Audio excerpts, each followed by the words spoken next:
Good evening and Happy New Year, everyone. This January 2nd, 2024 meeting of the Lake Oswego City Council is now called to order. Ms. Linder, will you please call the roll?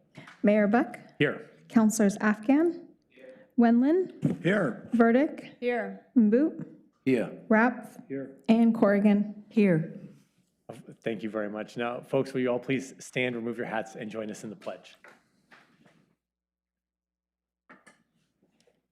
I pledge allegiance to the flag of the United States of America and to the republic for which it stands, one nation, under God, indivisible, with liberty and justice for all.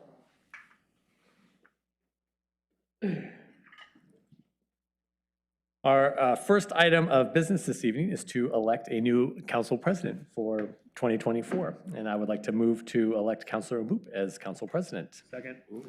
Right. Any discussion? Right, all those in favor say aye. Aye. Aye. All right, any opposed? All right, motion passes unanimously. Mr. Council President? Congratulations. Yes.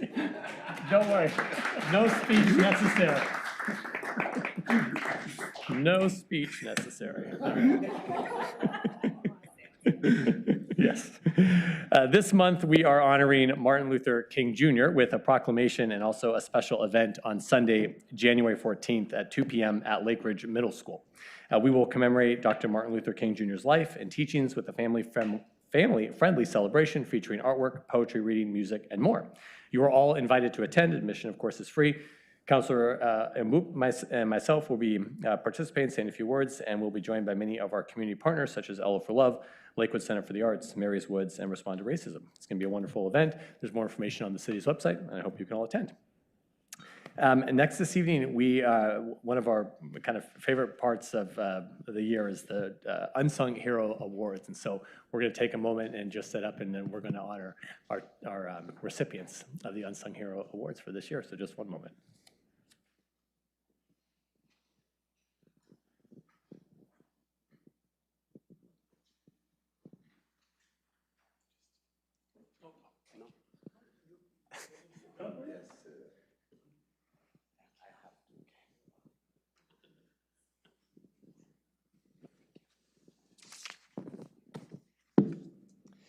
So we begin the year, thank you, Kim. We begin the year highlighting one of the most positive annual events associated with our community, the recognition of selfless service through the Unsung Hero Award. Tonight, we're celebrating 23 years of recognizing community members for their impactful volunteer efforts, largely conducted behind the scenes in Lake Oswego. Each year, we invite the community to nominate an individual or a group who goes above and beyond in serving our community. Over the years, the city has recognized over 85 outstanding volunteers, and this year we're excited to recognize another group of outstanding community members that help make Lake Oswego such a wonderful place to be.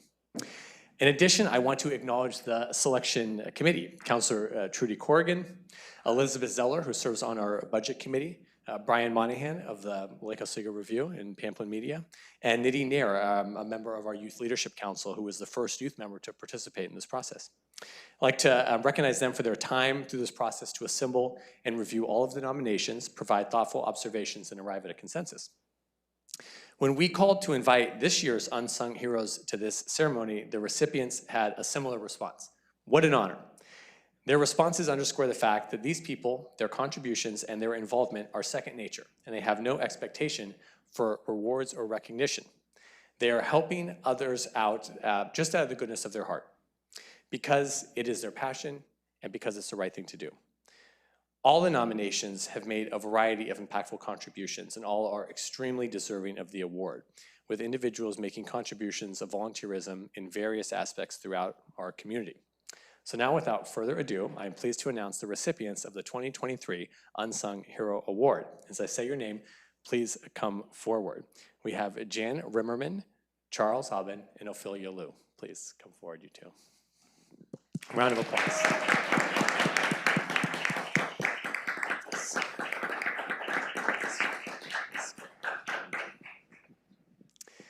Jan is unable to be here with us this evening. She's taking a break to ready herself for her next volunteer venture. But Jan brings her love and passion for our great city as an active volunteer with the Festival of the Arts and Lake Oswego Library. Jan has provided behind-the-scenes efforts as a curator for Lakewood Center's Festival of the Arts and art shows at the D. Denton Gallery. She's recruited 20-plus artists for the past 15 years for the Lake Oswego Reads program. Through this extremely time-intensive project, she works with artists to develop an art show at the Lakewood Center, films a video to educate the public about the LO Reads program, hosts the live art event on the first Monday of every April, and then coordinates the art show's travel to 9 libraries around the state. Nancy Nyland, who's here in the audience, volunteer coordinator with the library, expressed, "She does all of this work as a volunteer, and I could not feel more grateful for her generous spirit, incredible talent, and exceptional organization to make her projects come to fruition for the sake of beloved Lake Oswego."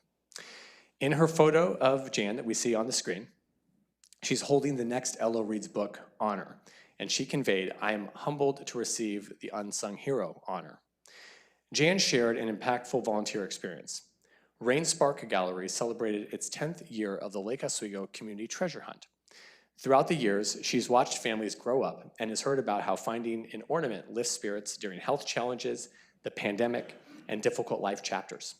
During the treasure hunt, daily clues are launched at 4 a.m., and people send photos of themselves to Jan showing up in their pajamas in the dark. On a personal note, I first heard of Jan when I was a teenager, when a friend I knew through work who went to Tigard High School would not stop talking about her mentor and art teacher, Miss Rimmerman. With over 3 decades of experience as an art educator in the Tigard-Tualatin School District, preceding the immense volunteer work Jan now does in LO, she's profoundly impacted the life trajectory of many young people in a very special way. The Lake Oswego community and communities beyond have benefited from Jan's organization, generosity, and talent she shares through her volunteerism. So we wish Jan was with us tonight, but we give her a big round of applause.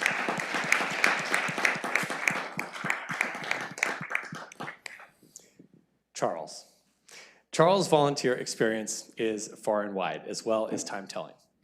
Many of you have seen Charles at Lake Oswego Parks and Recreation events such as concerts in the park and the farmers market, volunteering in some capacity for about 20 years. For a long time, I have to confess, I thought Charles was a Parks Department employee, since he was working every single Parks event.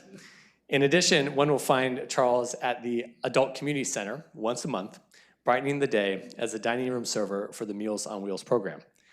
His volunteerism doesn't stop there. He's volunteered with the Lake Oswego Arts Festival for 20 years, and with our local food pantry, Hunger Fighters of Oregon, for 5 years. Charles also shares his time and talent beyond Lake Oswego with Tryon Creek State Park, Tualatin Riverkeepers, Portland Audubon Society, and the Oregon Humane Society. Emily Liu, Farmers Market Manager, shared this: "He is our volunteer extraordinaire and someone we can always count on. He is enthusiastic and committed to making our community a better place. Charles is an invaluable asset to the Lake Oswego community events, and he helps at everything from farmers market to concerts, cultural exchange, and more. So happy to hear Charles is being honored as an unsung hero. It's a title he definitely deserves, and he has an unwavering passion for our community." Ami Joshi of Hunger Fighters said, "He is consistent, committed, and earnest in his service. Throughout the pandemic and beyond, Charles has served our homebound guests and ensured week in and week out they receive the food assistance they need. He truly deserves to be honored for all the service he's provided to our neighbors and community, quietly and in the background, but always a stable, consistent, and reliable source of support, a true unsung hero." Charles, we appreciate your generous spirit. Please share, if you'd like, to share a few words, perhaps a memorable experience from your time volunteering with us. Well, I don't have one particular experience, but I think in general, the most rewarding experiences I have are at the Adult Community Center and serving the folks there. It's always very rewarding and a fun activity. What else can I say? Thank you, Charles. Congratulations.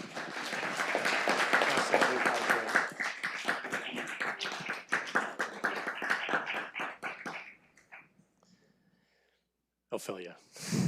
Ophelia is our youngest recipient this evening, and she brings great promise and hope to our Lake Oswego and broader community.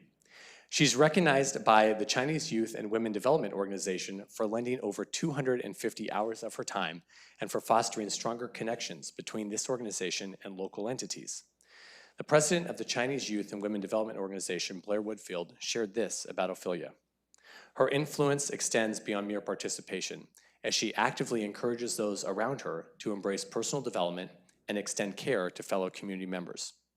A noted accomplishment, Ophelia scripted and directed a show featuring Hanfu, a style of Chinese wear to promote Chinese fashion at the Asian Cultural Festival held at Lake Oswego High School.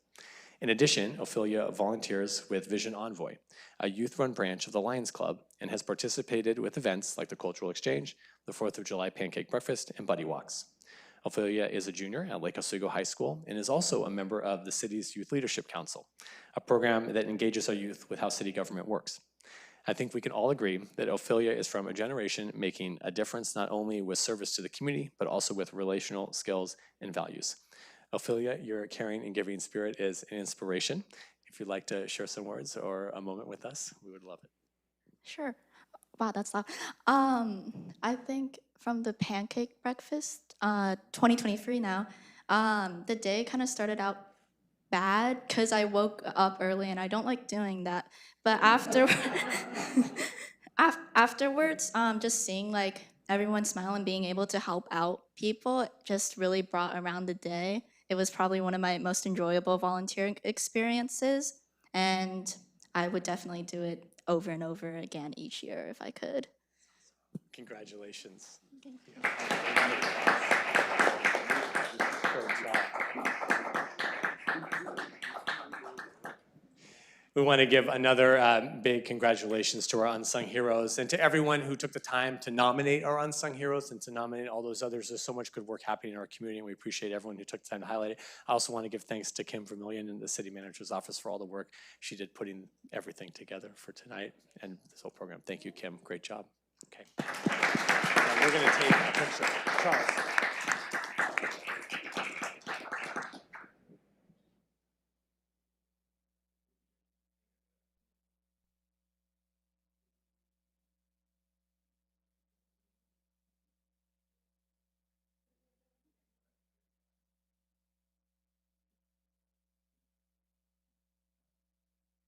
The president of Pamplin, he organized it.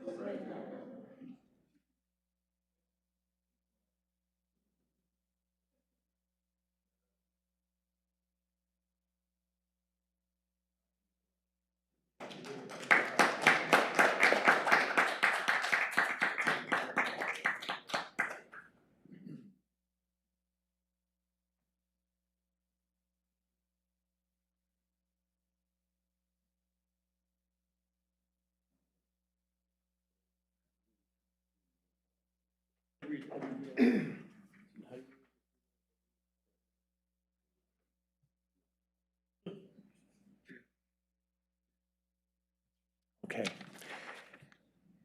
Next on the agenda, we have the Chamber of Commerce annual report. So I will ask our Jessica Numanalu, our Community Development Director, and we have Mr. Evans with the Chamber here to join us. Good evening to the both of you.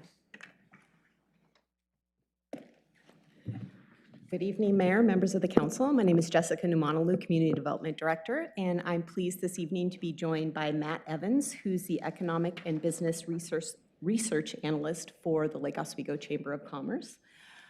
We were also going to be joined by Liz Hartman, who's the CEO of the Chamber, but unfortunately she is ill and wasn't able to attend tonight, so Matt was graciously going to be presenting the report on behalf of the Chamber. As you recall, back in 2022, the council adopted the Economic Development Strategy and Resource Plan, and that was in accordance with your goal to support business investment and job creation in the city.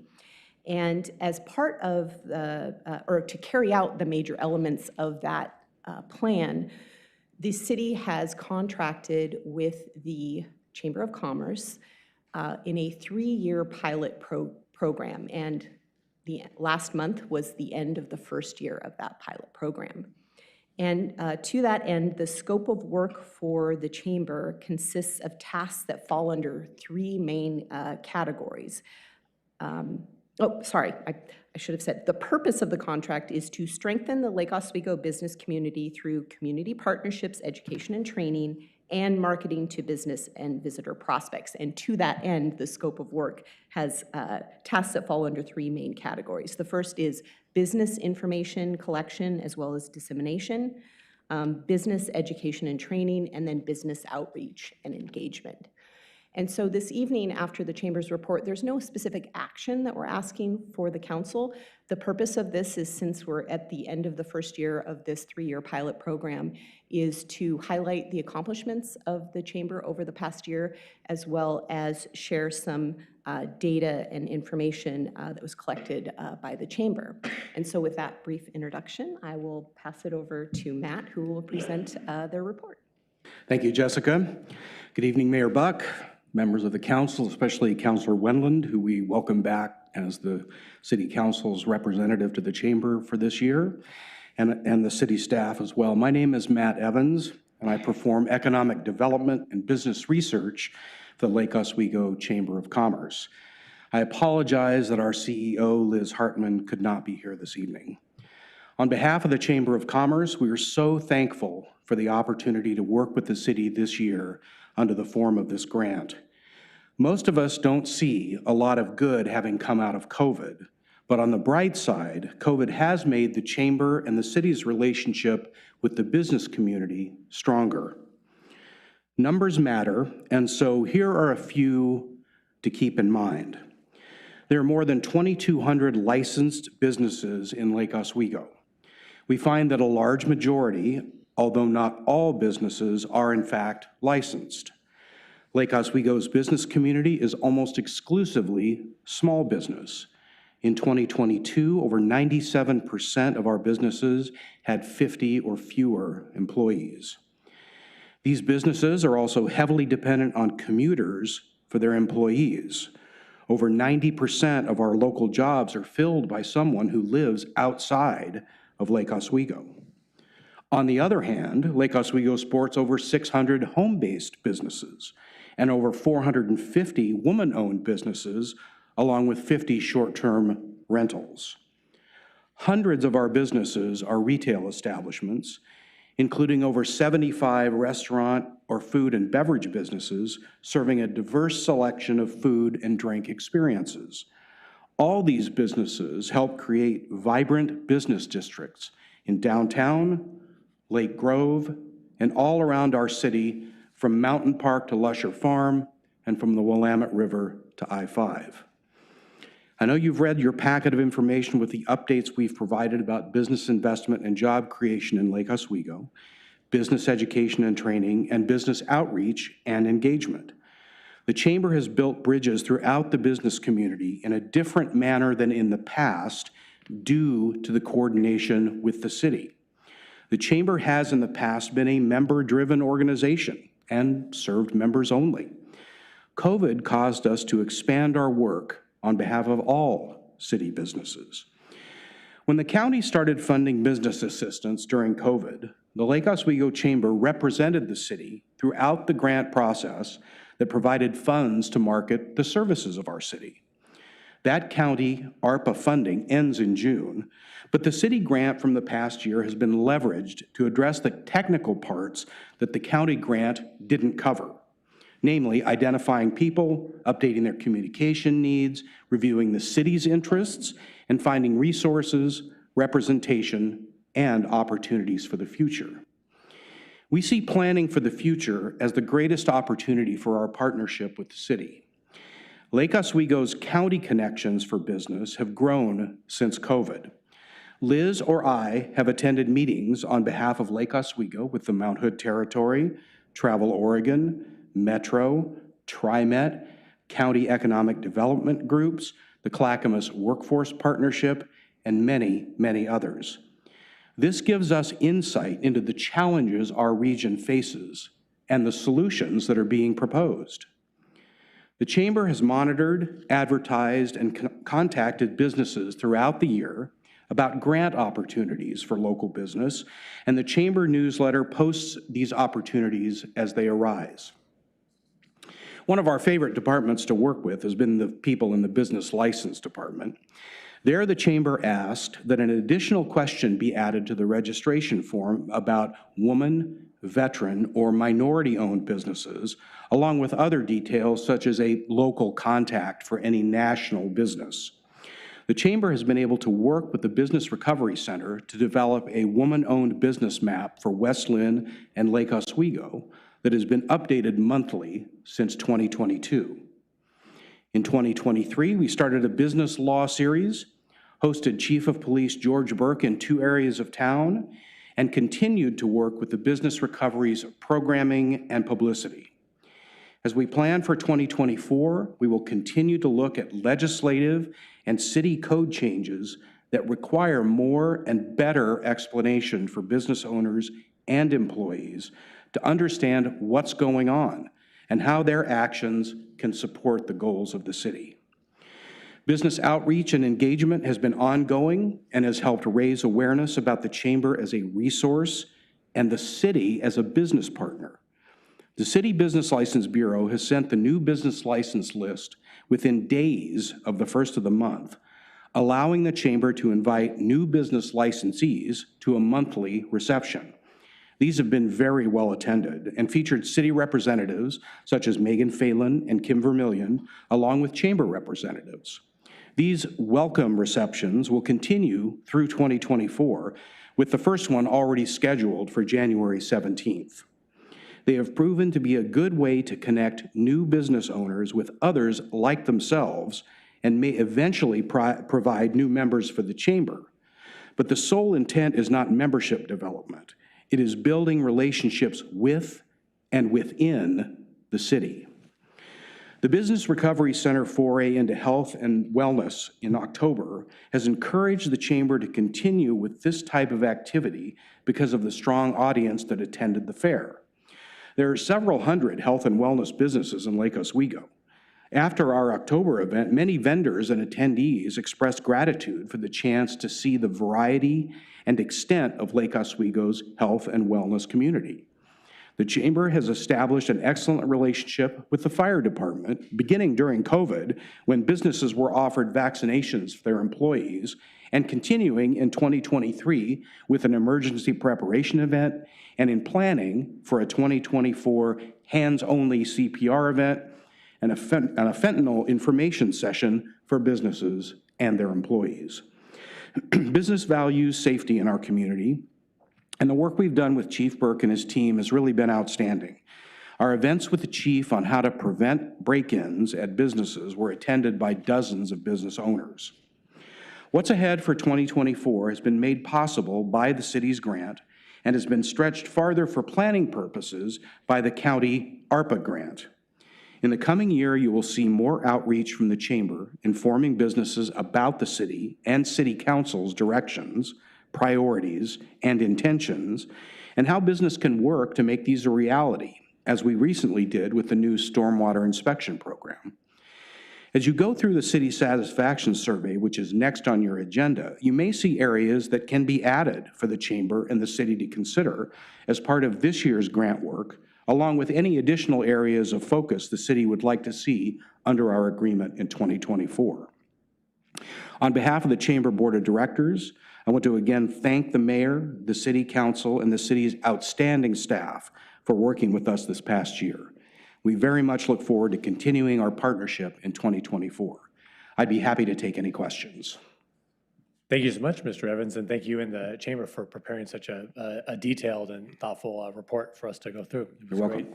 I did have one question about the survey. There was a test survey that was sent out and had several questions on it, and there were some responses given in the packet regarding the A-frame signs and particular things. Right. But were there other folks responded to all the questions on the survey? Yes, we had all of these kinds of surveys, especially ones that are done by email. You tend to get, people will answer some of them and not others. Some people love to answer questions like this. A lot of people don't really want to. But we did get other answers. And the interesting thing to me about it was a couple of the questions we asked were about, did you have any contact with the city, aside from applying for a business license or something like that, where you had a code enforcement or some other contact with the city? And I guess it's not that surprising, but responses came back very positively. And people really felt like the city listened to them when they came forward with a problem and was willing to work with them to get it solved. And in fact, one of the outcomes of this survey was we got a call about a sign problem that one of our members out on Boone's Ferry was having. And we were able to work with the planning department to find out what the process was that needed to happen to get that approved and installed, and which we never would have done if we hadn't been doing this work on behalf of the city. Great. Yeah. I think that just as a business owner myself, I've seen quite a change in the communications I've received from the chamber over this past year. Good. I think the newsletters you all send out are very informative. They do have a lot of links to what's going on here in the city. I try to pretend like if I was just a regular business person coming in and out, because we do. I mean, it's always a struggle for us as a city just to communicate with the residents who live here, and then we have the whole other big part of our community, the business community, and a lot of folks, don't live in the community to start with. All the employees that come to work here every day. Sure. And maintaining communication can be very difficult. And I think the chamber is doing a really good job at sending out relevant information. And even the training, the programs that you all are offering, I think one is more recent that wasn't mentioned in the report. I don't want to call it one, but it's the one that's coming up, kind of a management training type, leadership training thing. Business leadership, yeah. Which is fantastic. I think, some of those have a little bit of a cost to them. That, maybe that's something we have to brainstorm how to make it, more accessible to Sure. everyone, given that we are a community of such small businesses. But these are very worthwhile programs that I think work to strengthen the business community as a whole and provide even better service to the. Thanks very much. That's one of the things we're looking at carefully for next year is once a business is established, then what are their problems? What do they face that a new business owner may not face yet? So how can we provide more training in those areas to help them get through those problems? So I appreciate very much your comment. Great, thank you. Councilor Raff. Thank you, Mayor. Mr. Evans, I hope that you, as well as the Chamber of Commerce, as well as the entire city of Lake Oswego, understand and believe that what are your problems are our problems. What are your successes are our successes. We're all in this to get together because we all, as stewards of the city, if the city's successful, then, well, hopefully that means we're doing something right.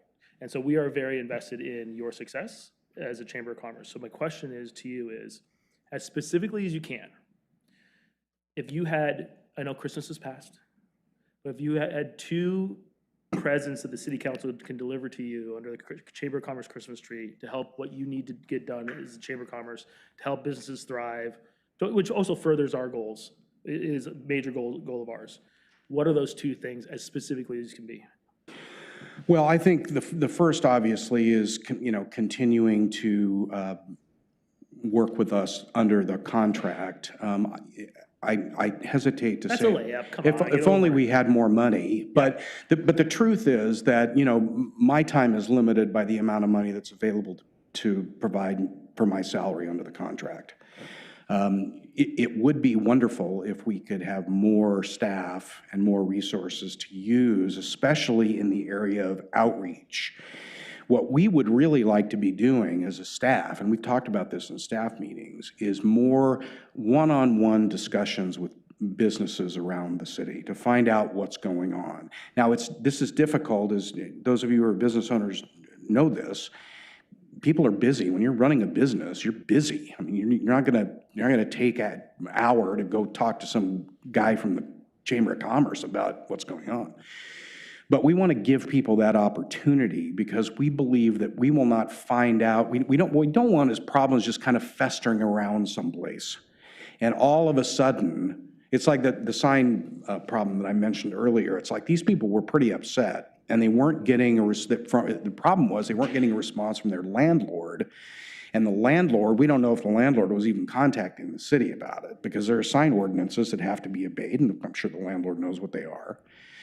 So finding out about those problems requires contact, and there's only so many hours in the day and only so many people available to do that work. And I think it's fair to say we would like to do more of that kind of outreach work. And then secondly, I would just say, we want to know what we can do to help you. The interesting thing that happened recently was the stormwater inspection program that's going into effect, which is not really a city program per se, it's really a state program that's kind of been given to the city to implement. But the fact of the matter is that the more we got into that, the more sort of complex that it seemed to us, and that businesses needed to know about it.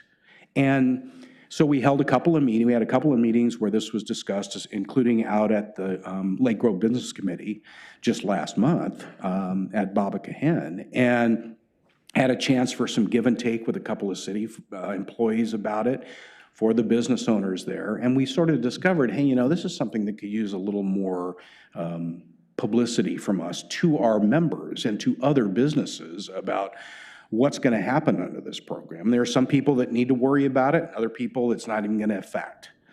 So we're getting tons of, don't get me wrong, we're getting tons of great communication from city staff particularly. And I think it's fair to say that we feel free to ask questions of Jessica or Megan or Kim or whoever, planning department, anybody at any time, and can expect to get whatever the answer is without any problem. Okay. So, we're interested in better relations all the way around. I mean, more frequent relations, if you will. Yeah, so what I would say is, I think if we're looking at New Year's resolutions, 2023, in my point of view, was too much publicity around the negative aspects of what's happening in our business community. So, restaurants shutting down, Sure. not being able to survive. Yeah. And I'm hoping that, and it's great that Mr. Moynihan's here because of Lake Oswego Review. He can hear this straight from us. You have our commitment as a council, and I'm speaking on behalf of all of us, that we would like to see 2024, and we'll do whatever we can to see much more publicity around the great successes of our business, not just in the city, but outside the city. So Yeah. Well, thank you for everything you're doing, and you have our complete support. You're welcome, and I appreciate those remarks very much. And, we do try to emphasize the positive. We hold ribbon cuttings and business openings as frequently as they happen, and folks come to us and say, hey, we'd like to do this. And they're for anybody. You don't have to be a chamber member or anything. We're happy to do it. So I agree. It's nice that anytime we have a chance to emphasize the positive, and there's tons of positive, that's a good thing. Right. Get it done. Thank you, Councilor Raff. Just segue into one final question for Mr. Monalou. So when does the city kind of reevaluate in our this charge? You kind of had the three categories that we've been working on. Does that stay the same going into 2024? Do we kind of tweak the program? Or? Yeah, the scope of work hasn't changed, so we're in the process of renewing the contract for 2024. So the scope of work hasn't changed. It's following the economic development strategy and plan. But certainly there's discussions on ways that we can improve, other things that we can focus on. So that doesn't mean that limits them to just that amount of work, but that's what they're contracted to do. But certainly if we can provide support, or they can provide support throughout the year, we won't expand the contract itself, but we will, provide assistance where we can. Right. Okay. Great. That's great. Any other comments, Councilman? I just want to thank you and appreciate all the hard work that you guys are doing together. And I think we've said it many times that relationships in Lake Oswego matter, and developing relationships are key to our success. And the more we work with each other and the more we understand each other, I think it brings out the positive parts of everyone. And it was nice to see we will be talking about the community survey coming up. We're not a city that will rest on our laurels. We need to continue to have improvement and aim higher with everything that we do. And I'm very confident with both this council, certainly with our staff. And I would say that 5 years ago, when the chamber was kind of going through a reorganization, you have truly come out on the positive side. And it's redeveloped, and I will say I haven't seen the chamber as strong in my years in Lake Oswego, and I think that was with intentional effort and hard work, and I appreciate that very much. And looking forward to this year, helping to do whatever we can to keep that relationship going and improving. And plus, you guys also do some fun things like the wine walk and other things that are super fun. We just want to recognize that the Chamber is not just about, nuts and bolts. They also provide some activities, social and fun things too, so.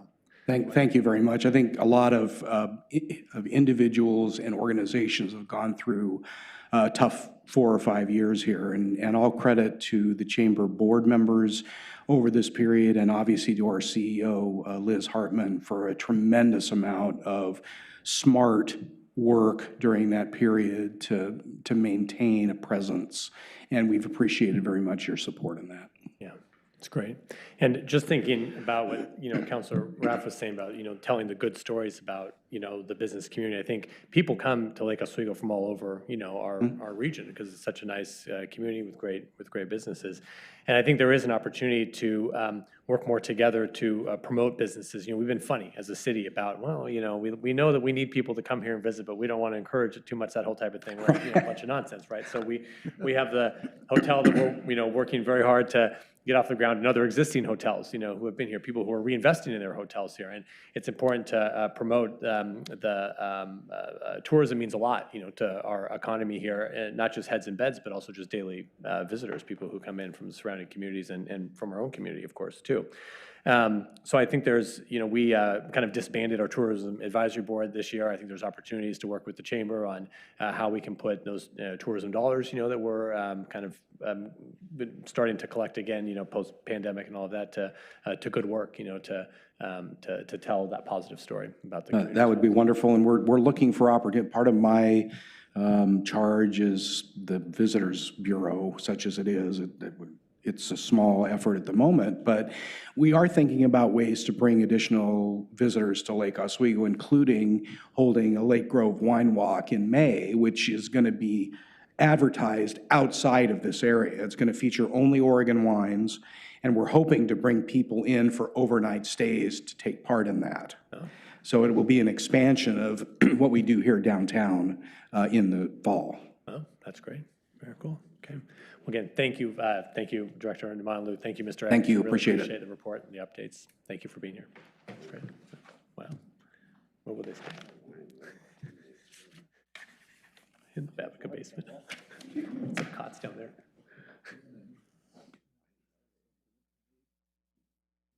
Oh, yeah. Oh, you don't think? Oh, they're there. Okay, never mind. I thought they wanted to get the survey.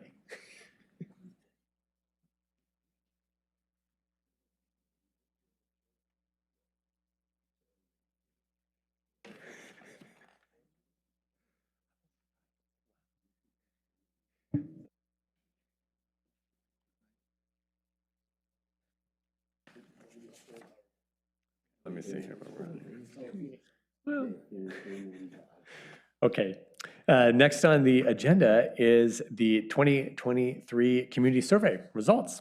We have Ms. Thiesing, Assistant to the City Manager, joining us, and then we have Mr. Morado on Zoom. Okay. Good evening. Good evening, Mayor, City Council. Thank you so much for having me tonight. I'm here today, as the Mayor shared, alongside our consultant, Jason Morado from ETC Institute, to present the results of our statistically valid 2023 Fall Community Survey.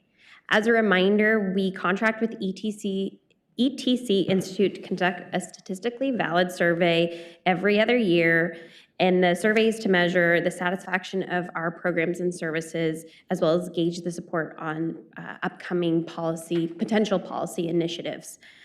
Essentially, it's a snapshot of where we are today, where we could improve, and a roadmap of where we might want to go next. This is our second survey with ETC Institute, which is also really exciting because this is the first year we'll be able to benchmark against ourselves. So in the past, we benchmarked around the nation as well as regionally, but now we can even compare to what we had done in 2021. The last thing I will just add is that there's no action required for tonight, but this presentation is for insights and information, especially leading into your goal-setting session that will be taking place this month.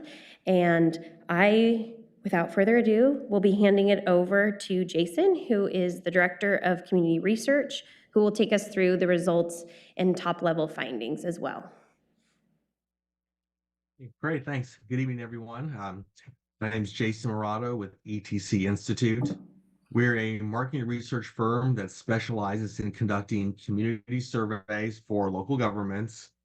And we just finished for the second time conducting a community survey for the city of Lake Oswego. So today I'm going to walk through the key findings from the survey. Just a little background about ETC Institute. We're based in the Kansas City area, but we're a national leader in providing market research for local governments. We've been doing this type of work for over 40 years. And in the last 10 years alone, we've conducted surveys in more than 1,000 communities across the country. So this is the type of work that we specialize in. This is just an overview of what I'll go through today. I'll go over the purpose and methodology of the survey. We'll take a look at the key findings. I'll give a summary of the results. Then I'll be happy to answer any questions as well. So there are several reasons to conduct a survey like this. One is to get an objective assessment of how satisfied residents are with major city services and to determine what residents feel are the top priorities for the community. We're also able to measure trends from your previous survey, which was about the same time of year 2 years ago. A lot of the questions stayed the same so that we could measure the trends, but there were a few changes as well. Then we're also able to compare your results with other communities across the country. So this survey was administered by a combination of mail and online to randomly selected residents throughout the city. And that mail-online combination is our standard methodology for these types of surveys. We received a total of 401 completed surveys. Our goal is to receive 400, so we accomplished it. And the results of the 401 surveys at the 95% level of confidence has a margin of error plus or minus 4.9%.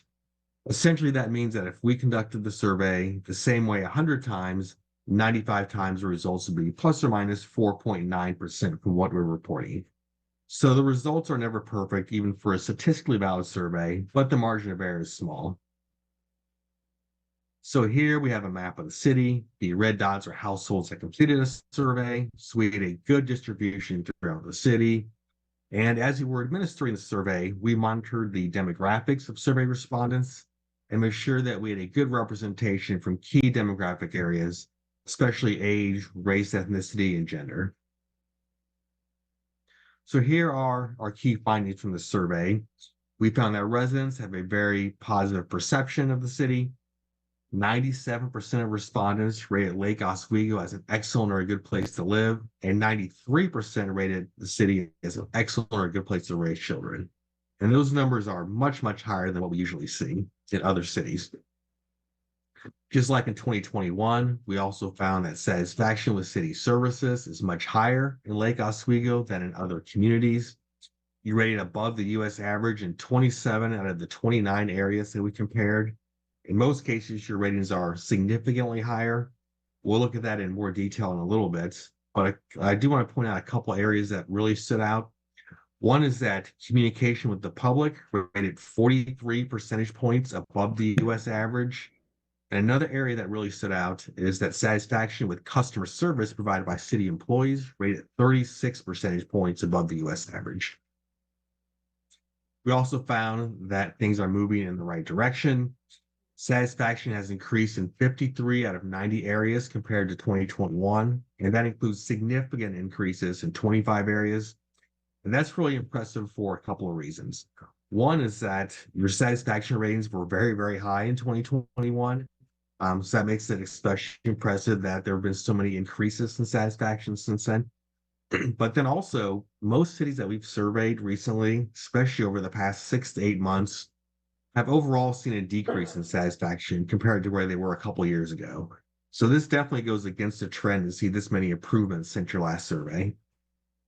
And then we found the top overall priorities are efforts to respond to climate change, efforts to promote equity in the community, efforts towards sustainability, public safety, maintaining neighborhood streets, planning for needed housing, and ease of travel both by bicycle and by walking throughout the city. So first we'll look at some general perceptions that residents have of the city. This was the very first question on the survey, and here we asked residents to rate their perceptions of Lake Oswego in a number of different ways. The dark blue are ratings of excellent, the light blue is good, the gray is neutral, and we interpret neutral as average or meeting expectations. It's not a bad rating, but it's a rating of a 3 on the 5-point scale. And then the pink are those who get ratings of below average or poor. So obviously overall, the positive ratings far outweigh the negative. If you look at the top of this chart, most respondents rated Lake Oswego as an excellent or a good place to live and to raise children, and 98% rated the overall quality of life in Lake Oswego as excellent or good. On this question, we asked residents to rate major categories of city services. So here we're asking residents to rate these areas at the big picture departmental level. And then later on in the survey, we asked about some more specific areas within some of these categories. So once again, the blue are the positive ratings, with dark blue being very satisfied, light blue satisfied, gray is neutral. The pink are the negative ratings, those who are dissatisfied or very dissatisfied. So most areas receive very high satisfaction ratings. If you look at the top of this chart, over 85% of respondents are either very satisfied or satisfied with public safety, library services, parks, and public art and arts programming. Here we have a map of the city, and we broke the results out by census block group. So these are very small areas, and this tells us if residents in different parts of the city have different perceptions of the city or are rating services differently. We create a map like this for every question on the survey asked on a 5-point scale. So there's 80 to 100 maps in the full report. Just a few we'll look at here. This one shows how residents feel about Lake Oswego as a city moving in the right direction. You can see the entire map is blue, and in fact, a few areas are dark blue, which is the highest possible rating. So this tells us that residents in all parts of the city feel like the city's moving in the right direction. This map is for the overall quality of life in the city. Here, the entire map is dark blue, meaning that residents throughout the city gave very, very high ratings to the overall quality of life in Lake Oswego. And this map is for how residents rate Lake Oswego as a place to raise children. And here again, the entire map is dark blue, meaning that residents throughout the city gave very high ratings to the city as a place to raise children. So I mentioned earlier that the city's moving in the right direction. Satisfaction ratings have increased in 53 of the 90 areas since your last survey, decreased in 37 areas. And this definitely goes against the trend of what we've been seeing. Most cities we've surveyed recently have had more decreases than increases in satisfaction. And this also includes 25 areas that have had a significant increase in satisfaction. So in other words, an increase of 4.9% or more since your last survey, and only 5 areas that have had a significant decrease in satisfaction. Here I listed the areas that had an increase in satisfaction of either 10% or more since 2021. So that includes the availability of information on police programs, data, and activities, the library as a community builder and hub for gathering, Lake Oswego as a welcoming and inclusive community has increased by 11 percentage points since the last survey, outreach programs and services provided outside of the library, police response to situations involving individuals with cognitive or mental challenges, that's improved by 10 percentage points since your last survey. And then the accuracy, timeliness, and availability of information on city services, meetings, programs, and events. There's only one area that's had a decrease of at least 10% since your last survey, and that's the quality of development services. This is the very first question on the survey where we asked about those major categories of city services. The dark blue are the satisfaction ratings for this year's survey, so a combination of the very satisfied and satisfied responses. Gray are the satisfaction ratings for your last survey. I put blue arrows by the places that have had a significant increase in satisfaction since 2021, The red arrows by those with a significant decrease. So you can see 6 areas had a significant increase in satisfaction.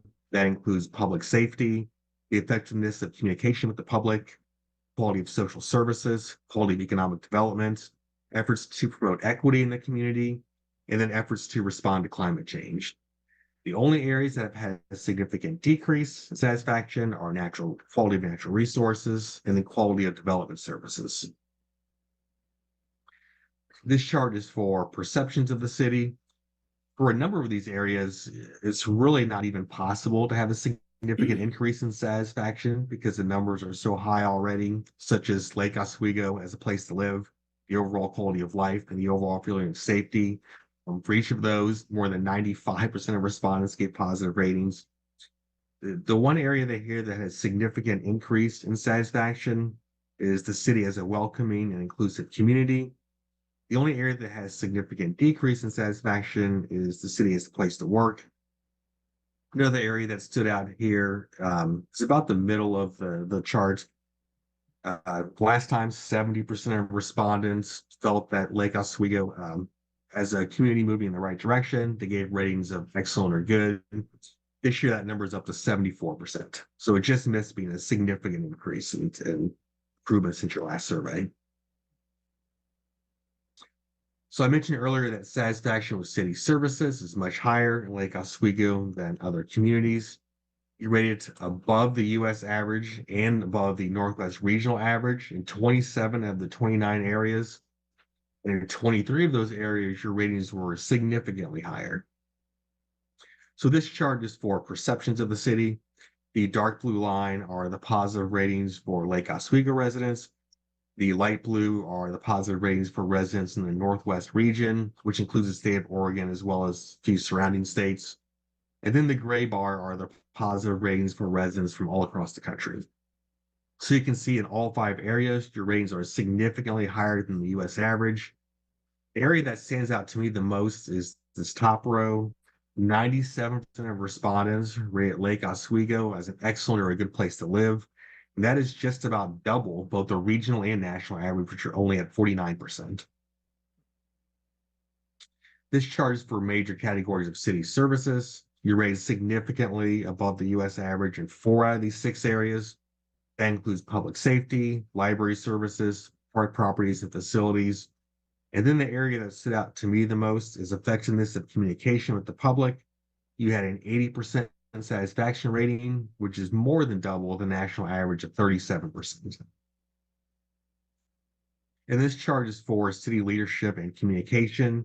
In 6 out of these 7 areas, your ratings are significantly above the U.S. average. If you look at this top row, 75% of respondents were satisfied with customer service they received from city employees, which is nearly double the national average of 39%. If you look at the second row, 72% of respondents were satisfied with the overall quality of local government services. That's one of the most important questions on the survey, because here we're asking residents to take into account all the different services that you're providing and give kind of an overall satisfaction rating for how well you're doing. And the national average is only 49%, so you're more than 20 percentage points above the national average. And if you look at this third row, 61% of respondents were satisfied with the overall quality of leadership provided by the city. The national average is only 38%. And then just one more to point out on this slide, the fourth row down, 56% of respondents are satisfied with the value they receive for local tax dollars and fees. That might seem like a low number compared to some of the other numbers on the survey, but you can see the regional and national average are both only around 35%. So for that question, a 56% satisfaction rating is actually a very, very high number. And then for public safety, in all 4 areas, your ratings are significantly above the U.S. average. The area that rates the farthest above the U.S. average is the overall quality of police protection, where you had a 92% satisfaction rating, which is 39 percentage points above the U.S. average, which is only at 53%. And then for infrastructure, you can see there were 4 areas where 4 out of the 7 areas where your ratings are significantly above the U.S. average. In the other 3 areas, the ratings are not bad, but they're kind of on par with other communities. So now we'll take a look at top priorities. Earlier, we saw how satisfied residents are with major categories of city services. Here, we're asking from that same list, which three of these services should receive the most emphasis from city leaders over the next 2 years? So you can see that the top priorities were public safety, efforts towards sustainability, and efforts to respond to climate change. Other high priorities were efforts to promote equity in the community and quality of natural resources. So that leads to what we call the important satisfaction rating. This analysis is based on 2 different types of data. First, we ask residents how satisfied they are with services. We then ask which services should receive the most emphasis from city leaders over the next 2 years. So the idea behind this is that those items that have a combination of a low satisfaction rating, but at the same time are the most important, should be the highest priorities to focus on overall. So this first chart's for major categories of city services. The areas in yellow are the highest priority. That includes efforts to respond to climate change, quality of development services, efforts to promote equity in the community, and then the effectiveness of efforts towards sustainability. This table is for public safety. The highest priority is police response to situations involving individuals with cognitive or mental challenges. Now, we saw earlier there was a significant increase in satisfaction in this area since your last survey, but it raised as a high priority because it's still something that residents feel is important to focus on. Now, for Parks and Recreation, the satisfactions were ratings were very high, pretty much across the board. So there's nothing that stood out as really an area of concern. But the highest priority of the list is preservation of natural areas. For infrastructure, the highest priority, which is in pink, is maintaining neighborhood streets. The second highest priority, which is in yellow, is the condition of pavement markings on streets. And then if you look in the third priority, quality of stormwater management and flood control, that just missed being into the yellow, which would make it a higher priority. For mobility, the highest priorities are the ease and safety of travel by bicycle as well as by walking throughout the city.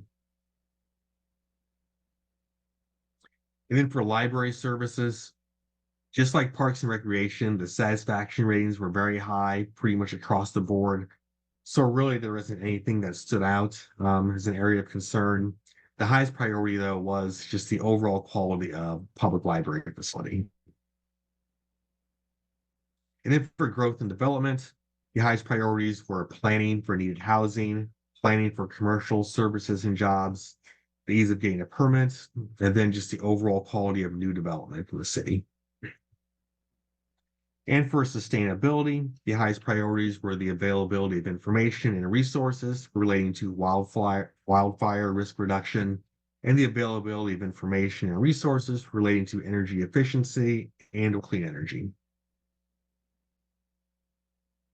So we have a couple of other findings we'll take a look at. This was a new question on this year's survey. We asked residents which capital projects should receive the highest priorities for local tax dollars over the next decade. And the 2 areas that stood out as the highest priorities were constructing pathways and sidewalks for improved safety and neighborhood connectivity. And then the second highest priority was improving road and pavement conditions. And that really reflects what we just looked at in the important satisfaction ratings. And this question was also a new one we asked on the survey this year. We asked residents which potential improvements to the public library should receive the highest priorities from the city. The highest priority was remodeling the existing facility to meet community needs. And then the second highest priority was increasing digital collection and resources. So that's everything that I had. Just a quick recap.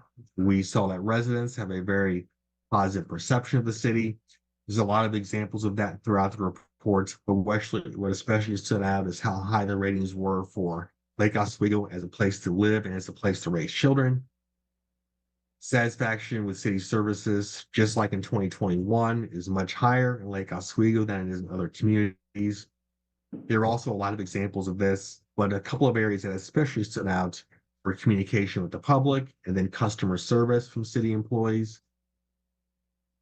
Then we also found the city's moving in the right direction, with satisfaction increasing in the majority of the areas since your last survey, which is especially impressive considering how high the ratings were last time. Then also considering that in most cities, the ratings have decreased over the past couple of years. And then we also listed out the top priorities, which is based on the important satisfaction analysis. So with that, does anyone have any questions or comments? Well, Mr. Morado, thank you. What I would like to know is how do you deliver these results to those communities where half the people don't think it's a great place to live? That does happen sometimes. It's got to be a tough, it's a tough presentation. Yeah. I mean, those are, yeah, I mean, this is much easier when it's good news like this, for sure. Really good news all around. Does that mean we get a discount on this? Well, yeah, we love ETC. We don't have to pay for the hard Yeah. conversation, then we should get a discount on the fee. Yeah, right. Yep. No, we really appreciate the good work you all did on the survey and the presentation. Questions? No questions? You have a question? Yeah, I guess, yeah. 3 minutes. Yep, let's take it. First of all, I'm your president now. You have to listen when I talk. Okay. So, yeah. It's a democracy philosopher. No, they say that this is it. No, Miss Teasing, my wonderful work. It was the best reading I have ever had of council material. I was just saying, wow, like, yeah, it's wonderful. But like, you know, I love it, and the 95% confidence level, all that. I try to, I have some of my way is always try to find something wrong in a study. I went with ChatGPT everywhere, and I look like 40,000 people, 401 response. Is it reliable? Everywhere I went, it was good. I say, okay, so but my problem are like the 6%. Like those are my problems, you know. Like those who are not satisfied. If we are 93%, like we should not sleep on our laurels and say we are the best. And no, we have to think forward, like how can we next year come and reduce the number of those, like from 93 to 96. And I think that's like the challenges for the employees. They're doing a wonderful work, and to council too, honestly, because your part also is very nice. You are good leaders, that's a good thing. So we have wonderful city manager and their workers. No, that's what it says. No, it's not me like throwing flowers to Martha or to Ellen. It's you doing a wonderful work. But now, how can we make sure my 3 minutes are over? How can we make sure that next year when we come, it will go? Like we reduce the number of those who say no. Yeah, that's my question. Thank you. Yeah. Thank you, Councilor Brooke. Yeah, I think we definitely want to give recognition and applause to the whole team at the city. These are, phenomenal results, and I hope that every person working in every department across the city, I'm sure that they have seen, or they will see tomorrow. They're going, wow. Yeah. I mean, it really is something else because it's across the board. I mean, every department, to all the folks working in the city, and we know they deliver with such a high level of customer service, such great attention to detail, such great competence, and just a high level of both, technical know-how, but those, people-to-people skills that really are reflected here in these results. And so it's really a big thank you to, on behalf of all of us, to me and to our whole city team and to Martha, for you. I mean, it's really something else, especially to see how it compares to this is rather unique, that folks feel this way about the city and everyone that works in all the different departments. So our big thanks to everyone in the city. It's a big deal. And it is nice just ahead of goal setting to be able to have these results to look at, how people feel about where we should be focusing our priorities, and hopefully we'll be able to, distill some of this down into, how we apply it to our goals and whatnot going forward. I did want to ask, I noticed it wasn't in the presentation, but in the report, in the demographics, for you, Mr. Murad, I don't know how it compares to last time, but just the folks who work outside of, people who commute, who took the survey, who commute, I think it was 44% commute outside of LO, and then there was another almost over 40% who either own a business, work from their home, or work within Lake Oswego, which that was a very high percentage based on what we are used to understanding. Does that trend with the demographics collected 2 years ago, or is it about the same or different? Yeah, I'd have to go back and check. I don't remember what they were a couple of years ago. That does seem fairly high, but that might be consistent with the city. So I'd have to look at the last results. Okay, that would be interesting. I know that, we had the chamber presentation. I don't know if more people are working from home, and maybe that's considered like home-based, they're considering that home-based business or whatnot. I don't know, that really wasn't an option. I don't think I work from home, so, but, yeah, okay. Thank you. Councilor Afghan. Thank you, Mr. Mayor. I have a question for Mr. Morado.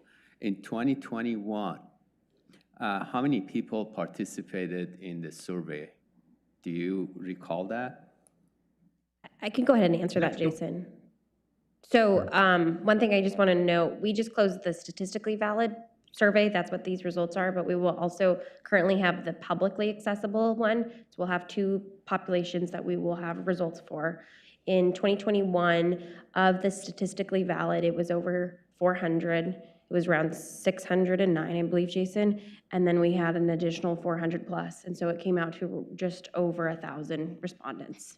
So we are, with the holidays and people, being out of town, we decided to take a break and to then launch it. So actually in today's Hello, that's on doorsteps. It's promoting it. It will be in the lowdown. So we will have a second batch of survey results to compare to the statistically valid to then the general population opt-in. So in a perfect world, we would have another 1,000. Thank you so much. Mr. Mayor, a comment that when we say we love our police department, we love our fire department, we love our city workers, I think this survey backs that up, why we say that.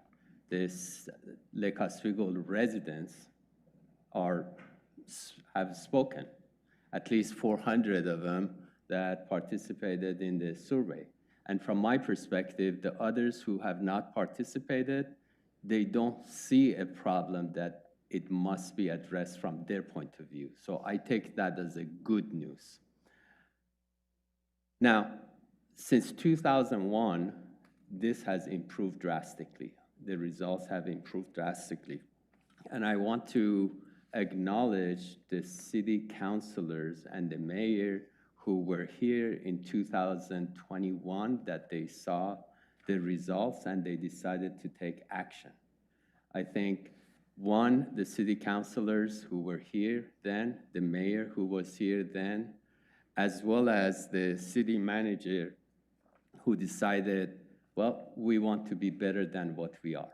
And I recognize all of you for doing such a great job, and I hope we can take the same step toward the next year and the following year. Councilor Mahboub and I met a family over the holiday who moved from another city to Lake Oswego because city of Lake Oswego is so safe, and they want their kids to go to Lake Oswego School District. So that's great news. At the same time, they decided to move their business to Vancouver, Washington. So we decided to connect them with the Chamber of Commerce to find out why they're making those kind of decisions to close some of these gaps that we see in the survey. But I want to say that again, thank you, City Manager Bennett. Thank you to all of those councilors who were here back in 2001 and taken steps toward this great results. Thank you, Councilor Afghan. Councilor Wendland. Well, thanks for the comment. Very seldom do public officials get compliments, so We have to take them when we can get them right. What are we missing? I guess we look at the survey results between the 2 years, and we're getting kind of towards the satisfaction part. Is there something else that we should be asking to find out? I mean, from your global perspective, Mr. Morado, are these the same questions that you ask in every community, or is there something that we need to learn from this survey to say, okay, to get more specificity in a area to improve? I mean, what are your thoughts on that? Well, this is a very thorough survey. There's a limit to the number of questions we can ask, and this survey is pretty much at that limit. So we could add some new questions next time, but we would need to take something else out of similar length. Okay. But this survey, I think, has a good mix of standard questions that we ask in other communities all across the country. But then we also have some customized questions that are specific for your community. And that's typically how the survey is set up, a combination of standard and customized questions. So there's nothing in particular that comes to mind now. But when it comes time to do the next survey, I think that's something to look into. But just keep in mind, if we add new questions, we would need to take something else out. So it's kind of, those are things to consider. Okay. So there's not really, you feel that we've covered everything that we need to cover, basically, from your perspective? I mean, we can't learn by asking. I guess what I'm saying is that when you start to get up, it's kind of like the SAT, the new SAT test that they do. It's now online, and it finds out how smart you are in your first few questions, and it keeps asking you harder and harder questions. And I'm just trying to figure out how to get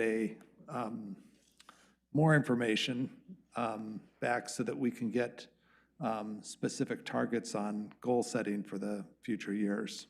And I guess that's kind of, because, climate change, I don't know specifically what people want. I mean, do they want us to go to Washington and solve it for them? I mean, or do they, what can we do for climate change in Lake Oswego? What are specifics? I think it's a generalized concern globally, but how do you deal with it on a specific basis? I mean, when they say that, that's a high priority, what exactly do they mean by that on how we can address some of those issues? Does that make sense? I mean, when you say police department, if our police department was ranked really low, we have almost complete control of our police department because they work for us. But it's harder with kind of the esoteric climate change. So can I take that one? Jason, can I take that one? And then you can add on. I think that it's absolutely true that the survey questions have a range of specificity. Like if you look at the one for public safety, it's about mental behavioral health. That's much more specific. But you do, as a council, and I guess what I'm going to do for you as I get ready to send you materials for goal setting is map these priorities against your existing goals. So you have an existing climate action plan. And so the SAB has made recommendations to you about what the priorities in that climate action plan would be. And I think you guys need to decide whether that recommendation is responsive to these community survey results because they're generalized, right? So you have an adopted plan. And so the question is, how do you pick within your adopted plan what your priorities should be based on these results? Right, I understand that, but it's hard for somebody to answer a survey question about climate control when they have no idea what if we said we're going to take away their cars? Maybe they would answer the question maybe slightly differently. I do think, and this might be a question for Jason. I do think that there's, obviously this is a public opinion survey. You're just getting a sense of what people care about. And if you were really going to be having a dialogue with the community about climate change or about the library or about a bond for streets or a bond for a fire station, there would be a lot more public education involved. And I guess, Jason, that would be, these questions are informed by where people are right now, right? They're not informed by necessarily what we've done to educate them about this topic. Yeah, that's right. We're just getting residents' perceptions. And in some cases, like climate change, it's at a very high level. Down the survey next time, we could ask more specific questions about climate change if we wanted to, if we thought that was more important than another topic. For example, we asked more specific questions about public safety and infrastructure and other departments. There are times we conduct an entire survey just on one topic. We do a lot of surveys for parks and recreation departments, for example, where we really get into the weeds of different types of programs and facilities. But for the purpose of this survey, really, for climate change, it was just kind of a high level general perception.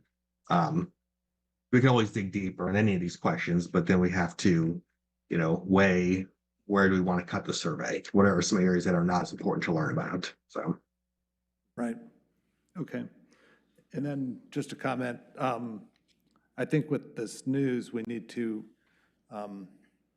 share with everybody and have a definitive plan before council of how we're going to distribute, especially with our partners with the Lake Oswego School District.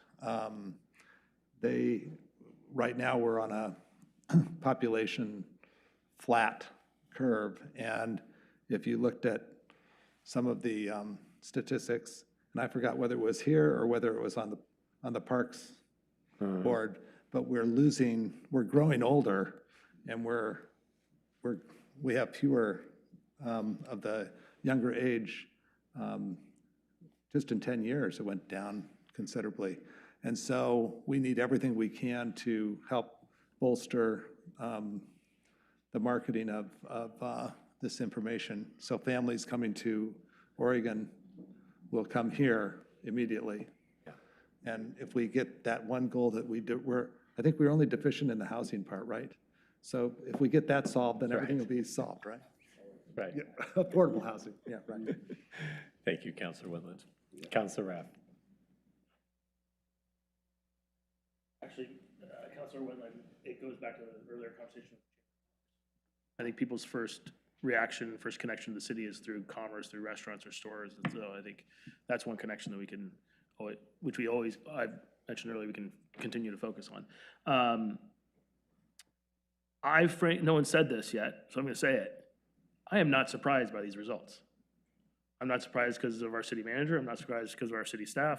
I mean, I knew this when I moved here 12 years ago. So, I mean, thank you for the work. It's great to be able to show people, definitively that what we know to be true is in fact true.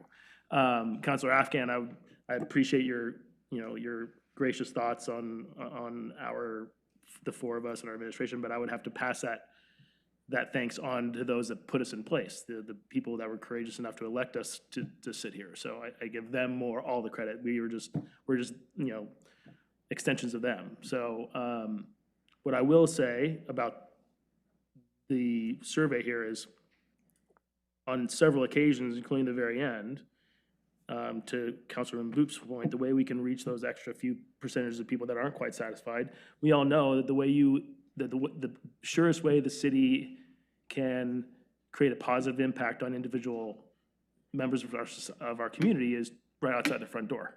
Streets, roadways, pathways, sidewalks, right? So they said it here on page 38 that they would prefer that we put our capital resources against streets and roads and pathways. So we've heard it from my neighbors on Blue Heron.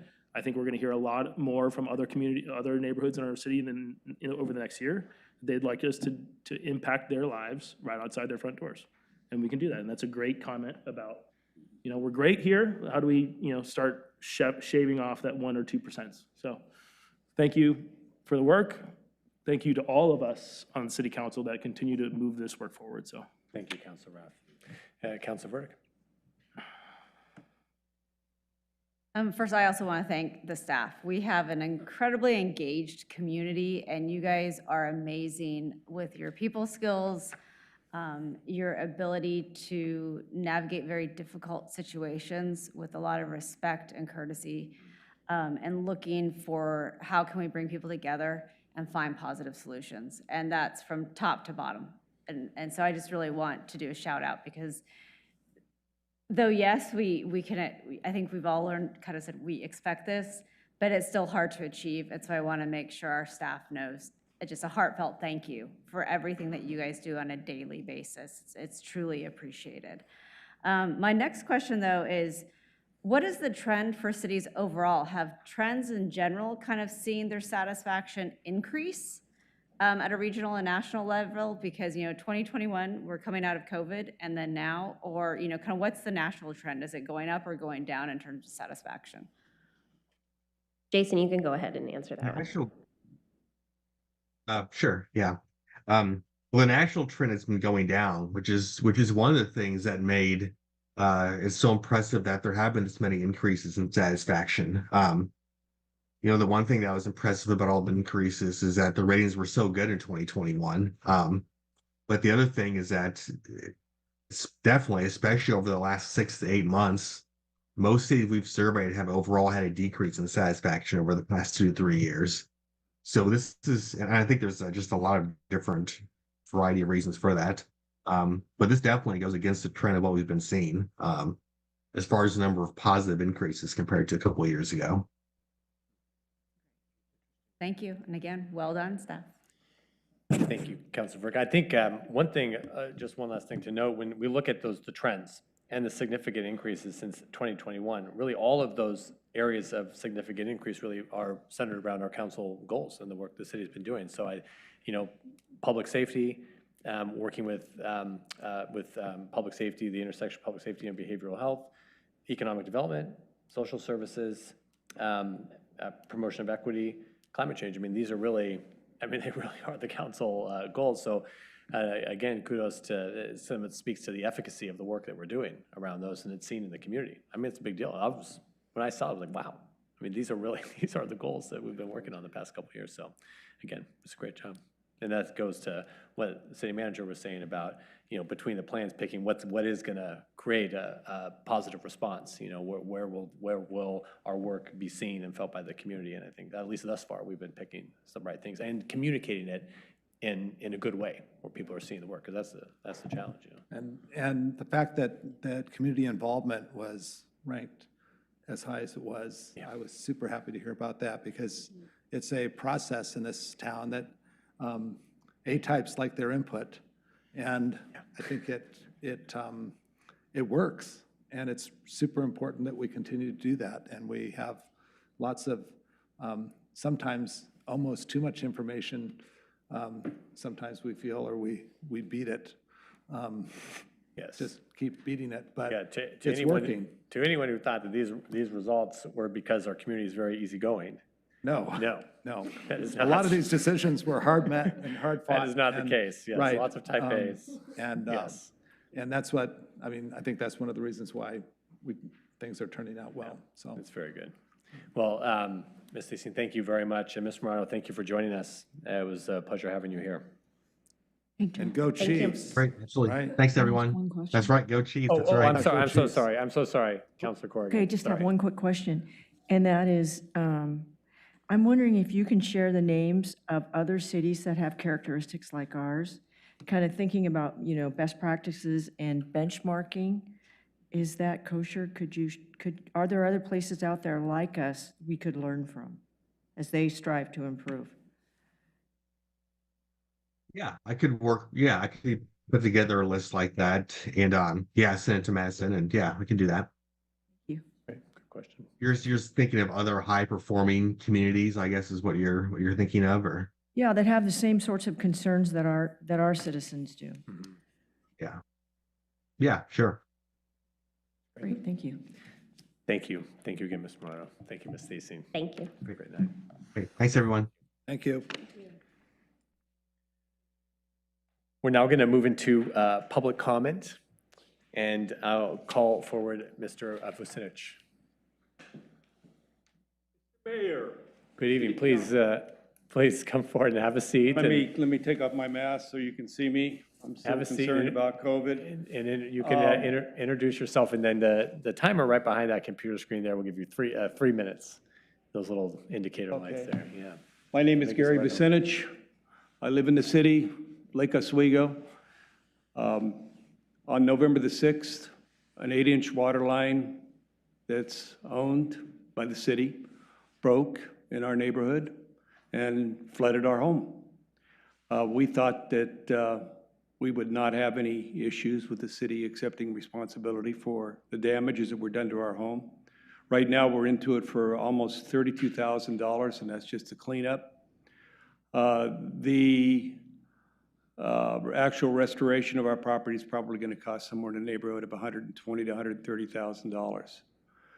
This is obviously a heavy financial responsibility on us. We are retired.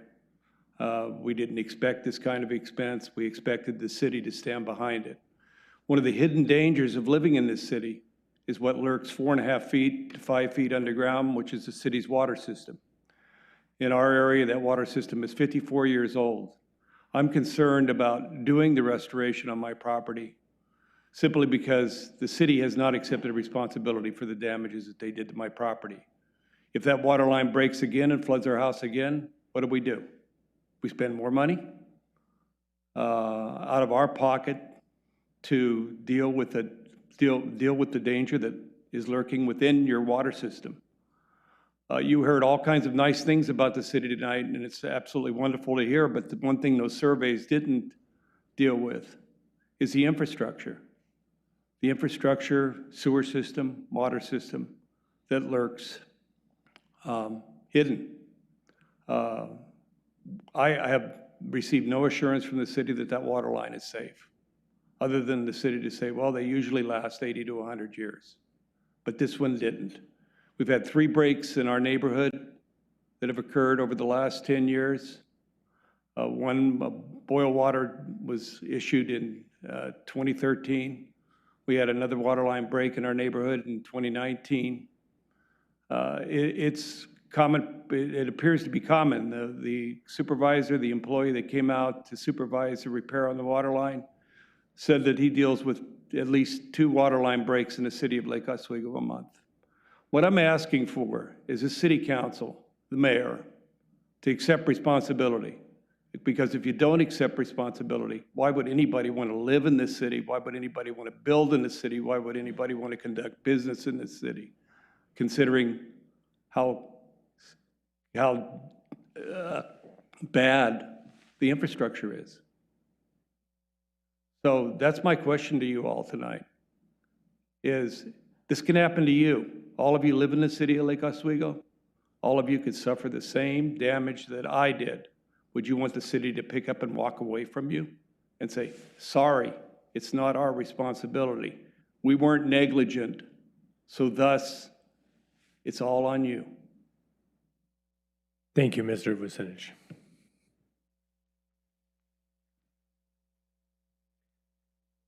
Anyone else for public comment? Okay, we're going to move on to the consent agenda. The consent agenda includes item 7.1, which approves a contract award for a 911 phone and mapping equipment replacement. Also, item 7.2, which is resolution 24-01. This is a resolution of the City Council approving the council liaison and committee assignments for 2024. Is there a motion to adopt the consent agenda? Move to adopt move to adopt the consent agenda. Second. All right. All those in favor say aye. Aye. Any opposed? All right, motion passes 7-0. Thank you, everyone, for checking those liaison assignments. Those meetings start this month. New days.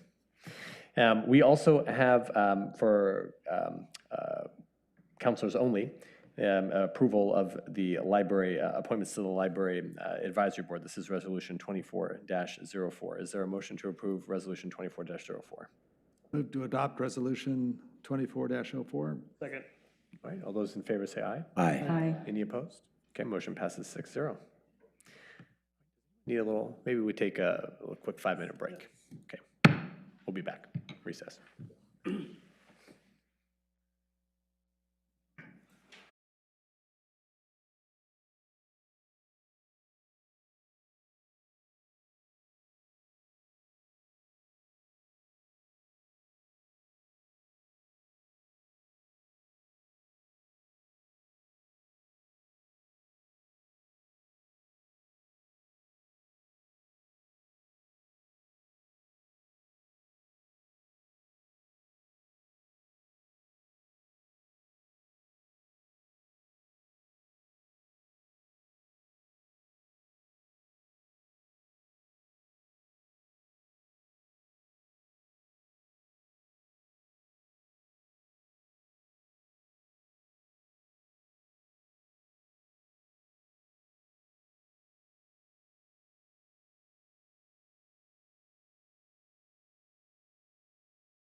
Okay, we are back in order and moving on to our one and only study session this evening, which is a update on the Parks Plan 2040. And we invite Ms. Hager from the Parks Department to provide us the update. Good evening.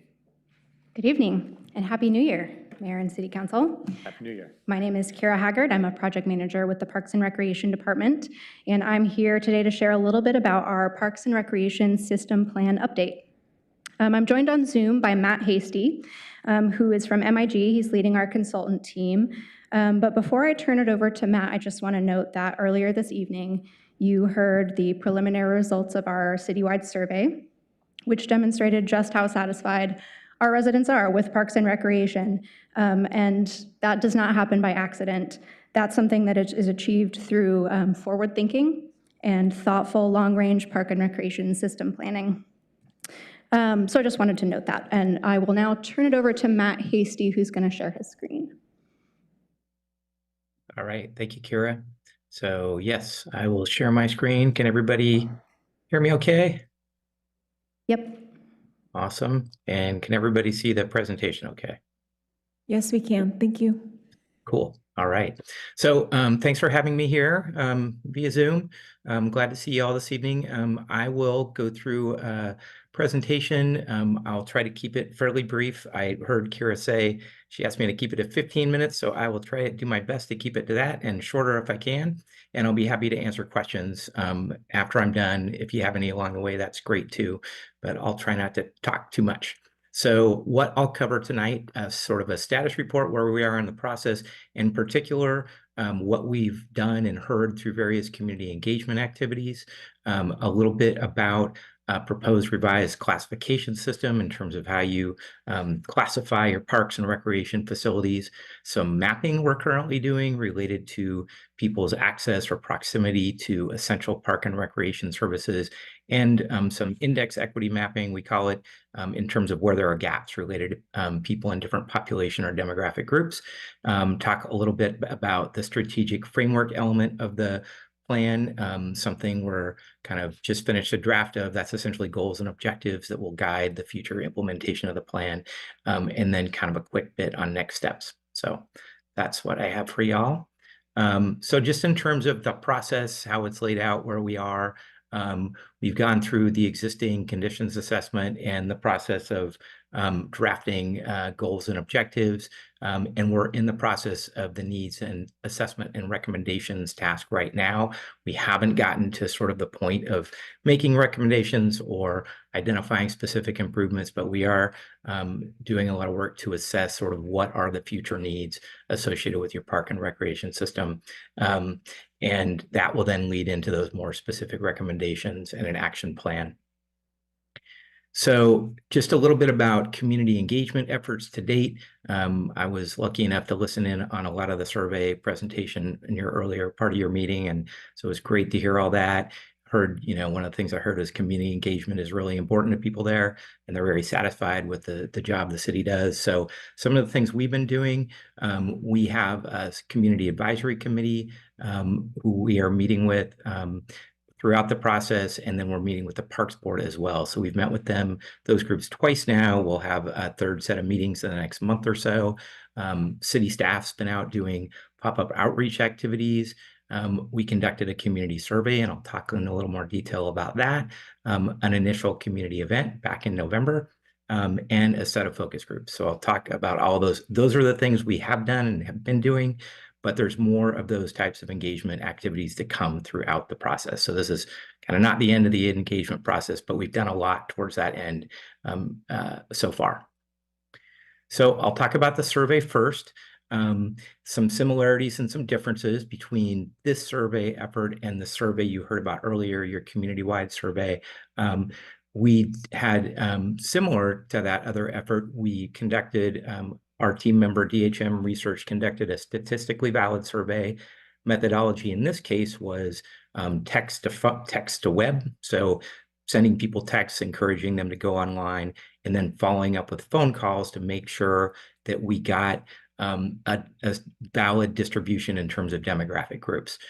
Similar margin of error to the other survey you heard about tonight, about plus or minus 5%. and a similar sample size. Just over 400 people participated in that survey. And then similar to the other survey you heard about, opened it up to the broader public.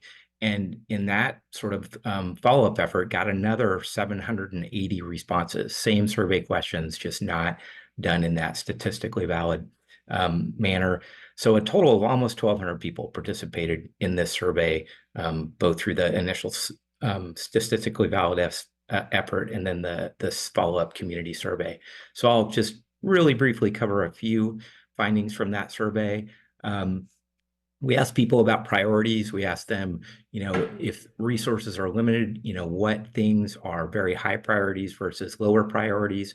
Some of the things people said were highest priority included preserving nature, access to pool facilities, and access to and use of bicycle and pedestrian paths. So some similarities to some things you heard earlier. Where people said things were less of a priority, it doesn't mean they're a totally low priority, but not as high a priority, included parks that hold large sporting events, sports facilities, sports courts, and adding security personnel to parks. Doesn't mean they're really low priorities. It just means they're not high priorities for as many people, is how I would kind of think about that. We asked people some trade-off questions. Again, we asked them, if you had to choose between this thing or that thing, what would your priority be? So I won't kind of read all of these, but I'll note a couple of them. So one, spending money on parks with amenities versus parks with natural areas. Strong majority said parks with natural areas. Adding new parks versus improving existing parks. Slight majority said, hey, more important to improve existing parks. All of these have relatively large percentages of people who said either one of these is a priority, or, it wasn't super overwhelming between one or the other. I think the first one is probably the most so. So a lot of these things, people think both things are really important, or a certain percentage of people think one thing is important and others another. So I think that's an important kind of takeaway there. We asked people about improving accessibility within parks. And a large percentage of people said it's a high priority to improve or provide improved bicycle and pedestrian paths. Just under 50% said high priority to improve access for people with disabilities. Less percentage said lighting, although still just under 50, and a lower percentage said that it's important to add security personnel to parks, as I mentioned earlier. We asked people about barriers to using parks and also taking advantage of recreation programs within the city. And the highest barrier people identified are the times when things are offered. It's difficult often to find a time when everybody can attend something or participate in something. We also asked people about reducing the cost for people with lower incomes to access certain activities. That would mean potentially raising the cost for other folks, and people are kind of split in terms of their relative support for that. Again, when we asked people about barriers, times that things are offered was the thing that came up most often, and this chart's just sort of showing you that, and it's showing the demographics of people who said that was a barrier. So it was particularly, or more so people with children in the household and in kind of younger age groups who responded in that way. So I would just note that. And we asked people which parks they use the most. So this is interesting because a lot of people said, hey, it's really important to improve smaller neighborhood parks, but a lot of people use those larger parks. Those are the parks that attract people from all over the city. So when we asked people about those parks, some of the ones that are larger community parks or regional parks even came up a lot in that kind of open-ended response. So that's really quick on the survey. Lots of detailed information and results. Happy to answer questions afterwards if you have them about the survey. We've also been conducting a set of focus groups. So these are essentially small group meetings conducted either online or in person with people oriented to specific geographic areas or specific topics. I won't read them all here, but we've done 10 so far. A couple of them were with different youth groups. Those were both conducted in person. And we have the potential to do some more of these as we move forward. and ask them about, for instance, recommendations, specific improvements, things like that. But these are the folks we've talked to so far, or the groups we've conducted so far. Some of the things we heard from folks in terms of opportunities for improvements, opportunities to sort of better meet people's parks and recreation needs. Again, expanding trail connectivity, both within and between parks. That was sort of a recurring theme in those groups as well as in the survey and other events we've had. Improving just access to information, that came up in a number of different ways. I won't read all of these, but I will note a couple other ones. Climate resilience, that was noted as important for folks, as was providing more unique and inclusive play opportunities. So some recurring themes with, again, some of what you heard in the earlier survey results. Again, we also had a community event. So this was a open house, kind of everybody come on down and take a look at the information we have and hear what we have to say. We did that back in November, on November 14th. It was conducted at the Adult Center. So we had kind of informational stations. We had an exercise where we asked people to prioritize the overall arching goals that I'm going to review in a little bit here. We had a sort of, I'll call it a mega map up on the wall where people could tell us where they think there are gaps within the city in terms of different types of parks or recreation facilities or amenities, a kids station, and a what haven't we talked about, what haven't we covered station. Some of the kind of key themes that came up during that meeting, or things that we heard from multiple people about or heard a number of times. One, again, trail connectivity and opportunities to connect with nature. Again, a couple of recurring themes there. A number of people talked to us about pickleball. And we also, when we asked about specific goals, one of the things that people thought was most important is, or a couple of things, are maintaining what you have and doing so in a financially sustainable manner. A lot of people identified a desire for water access, not just on the lake, but also on the Willamette and Tualatin rivers. So there are a lot of stickers on the map related to water access. And then people also talked about a desire for indoor or covered facilities where they can do things when the weather is not so great, which we all know it's not a lot of times of the year. So that's my quick overview on some of the engagement we've been doing so far. Another thing that we've been doing is working with city staff to update the system and the categories with which you classify or define the different types of parks and recreation facilities you have in the city. And so these are kind of used to help evaluate how well you're meeting folks' needs with these different types of parks. What are some compatible recreation opportunities, and how do you invest in parks to make sure you're providing a range of different types of facilities? They're related to the size of facilities, where they're located, whether or not they include natural features, and how they're used by the community, as well as what kind of area they draw from and what types of experience they offer.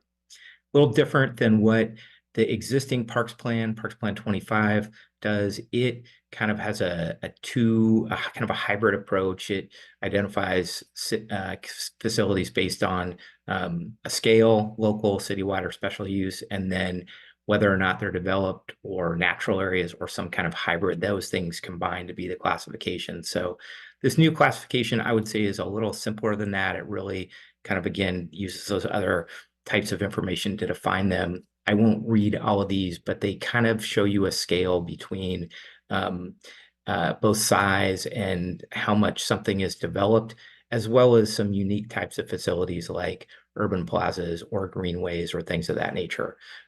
So this is kind of the new system that's being proposed to classify or categorize your facilities.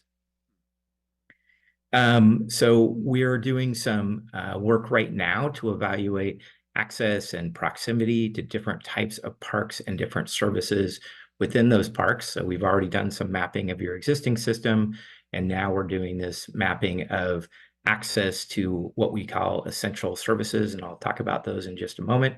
And then where we see a gap in proximity to or access to parks with essential services, then we're looking at how is that gap sort of felt? Is it a bigger gap or a lesser gap for folks in different types of demographic populations or categories. I'll talk about that in a sec too.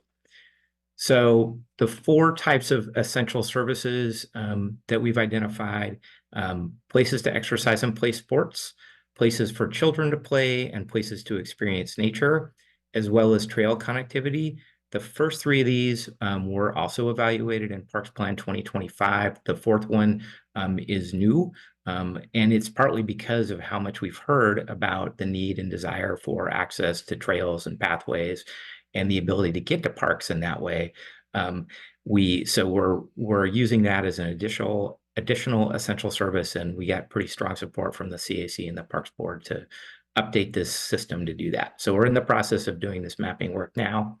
In terms of the equity index mapping, where we're looking at gaps for specific populations, we're looking at these different demographic characteristics or groups, young people, seniors, communities of color, areas where there's a concentration of or a large number of multifamily housing or more dense neighborhoods, low-income households, and households where 1 or more members is living with a disability. So these are things we're looking at more specifically with the mapping work.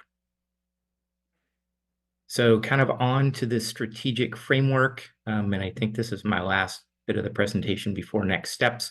So this is a key part of the plan because it really guides then what types of recommendations and implementation actions or strategies we'll identify in the plan. At this point, what we've done is created or drafted a vision and a set of goals and a set of objectives. I'm not going to go into all those today. And then again, we haven't identified the recommendations yet, but that's kind of the piece that's coming. In terms of the goals, and under each of these goals, there's anywhere from, I'm going to say, 4 to 10 specific objectives. You had that information in your packet, and I'm not going to take the time to go through all that right now, but I will note the goals: access to essential services, investing in parks, natural areas, and recreation facilities, serving all ages and abilities, stewardship, maintenance, and operations of your facilities, a sustainable and resilient system, a connected system, and community partnerships and engagement. And some of these, I think, really hit on some of the things that people said in the community-wide survey are important for y'all to be working on in terms of, a system that's resilient to climate change, that's sustainable, and that's meeting your equity goals as a community. So those are the overarching goals. And then again, if there's objectives under each one, we've reviewed these with our CAC and the Parks Board, and they had a lot of good input for us in terms of kind of tuning these up. So there are some changes we'll be making to these based on what we heard from the CAC and the Parks Board. I won't kind of read all of these, but I'll note, in a number of cases, they said, hey, you kind of need to define some of these terms in a little more detail. We want you to talk about different ways to provide information to people that we don't see reflected in some of these objectives. Making sure that we're referencing some specific groups, HOAs, neighborhood associations, the Lake Corporation, and talking about partnerships. Some discussion about specific words, conserve versus preserve in terms of natural areas. So a lot of really good comments, and in large part, people said, that looks really good, great start, but here's some tweaks we think you ought to make. So that's kind of what we've heard so far from the CAC and the Parks Board. And just kind of round out with next steps. We're continuing the work on the equity service area mapping. We will then be pulling all of that work and all the community engagement work we've done, as well as conversations with the staff, the CAC, the Parks Board, into this needs assessment and those recommendations, then meeting again with the CAC and the Parks Board, and then ultimately identifying a set of recommendations and proposed actions. And the other thing we'll be doing with another one of our team members is taking a look at your park system development charge and recommending potential changes to the methodology for how you establish that fee. And so that's another component of the project that you didn't see too much in the earlier slide, but is something we'll be doing. So I think I kept it at least close to 15 minutes. Sorry if I went over, Kira, and happy to answer any questions y'all might have. And sorry to talk so fast. Great. Do you have any?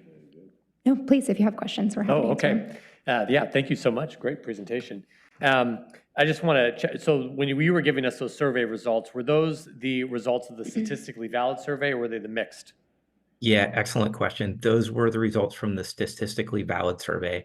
And I will note that there were not a lot of big differences between the two sets of results. We have a really good report that kind of compares and contrasts the results from the two components. And for the most part, the results, the differences were pretty small, 1 to 5%. So not big results. There were a few places where they were maybe 5 or 6%, but often it was kind of within the margin of error of the survey, the statistically valid survey. So yeah, really good question. Okay. Yeah, but the stuff on the screen in my presentation was from the statistically valid survey. Okay, thank you. That's good to know. Is part of this plan putting together kind of an assessment of the ongoing maintenance needs, a financial assessment of the ongoing maintenance needs in the parks? Yes, that's kind of, we've got sort of a three-pronged needs assessment that we're working on right now. So one has to do with sort of facility needs, one has to do with needs for certain types of recreation, amenities or programs, and the third has to do with maintenance and operations of your facilities. And So, does that include the new facilities that we're bringing on board, the pool? Well, I mean, not too much where they're not on board and we don't have data about sort of how you're maintaining them. So it mostly kind of looks at data from what you've been doing and how's that working, not just data, but also conversations with your staff, as opposed to, I mean, we can take a look at sort of what other places are doing in terms of level of maintenance of those types of facilities, but it's mostly kind of looking at what you've been doing and how you can continue to enhance and improve that, I would say. For new facilities like the Recreation and Aquatic Center, we have information about future staffing that's anticipated and what those positions will cost. So we have like FTE information for those facilities. I'm just thinking, we kind of are embarking on a new generation, of park here in Lake Oswego with the recreation and aquatic facility, which is a huge addition, not to just the park department, but in terms of people, but we know that's a large maintenance responsibility for the city. So. And actually, Director Anderholm's here, and I think we did a capital maintenance assessment for the LORAC. So Ivan, would you come answer that question? So I actually think, even though MIG might not have the number because we haven't been operating, we do have some estimates about what could plug in the capital maintenance costs are going to be. Hi, Director Anderholm. Hello. And I do think we could do some benchmarking of kind of how that might compare to some other similar facilities and in places of a similar size or with similar size facilities. So that's one thing I would say about that. Yeah, and so going back to the LORAC itself, as far as the maintenance and long-term maintenance and the costs associated with that, as part of the operational assessment that we did, we analyzed that and we used the firm Ballard and King. So when we look at that as a new facility that's opening, we have that projection. That projection is based on similar facilities throughout the United States. So it is already a benchmark to give us a starting point. And as you're aware, with our IGA with the school district, at the end of 2 complete years of operation, we take a look and we will reanalyze the actual numbers at that point and make adjustments not only to our IGA, but then also come back to council if we need to make adjustments for resources. So we have done that work. It's not encapsulated necessarily in this long-range plan. It's more of a one-off operational plan and projection.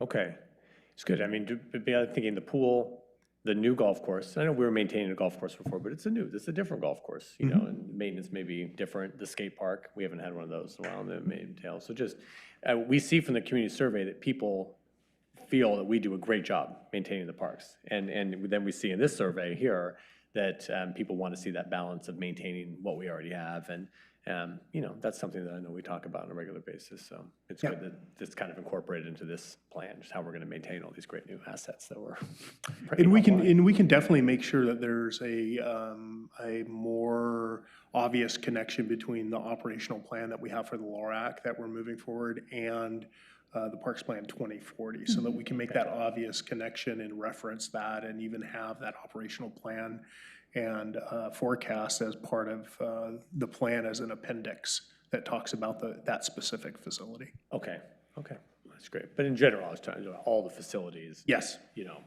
know. The other thing we learned from the community survey that perhaps we could do, the community survey that we could do better work on, is connecting with marginalized members, marginalized communities. So I'm just saying, as we did the outreach work here, do we feel like we have done a good job connecting when it comes to park facilities with marginalized communities in regards to how they use the parks and putting together our parks plans? I know when we make design parks for our most, like the city manager is always saying, for our most difficult to serve users, we're making the parks better for everyone. So do we really feel like we've connected well with those communities?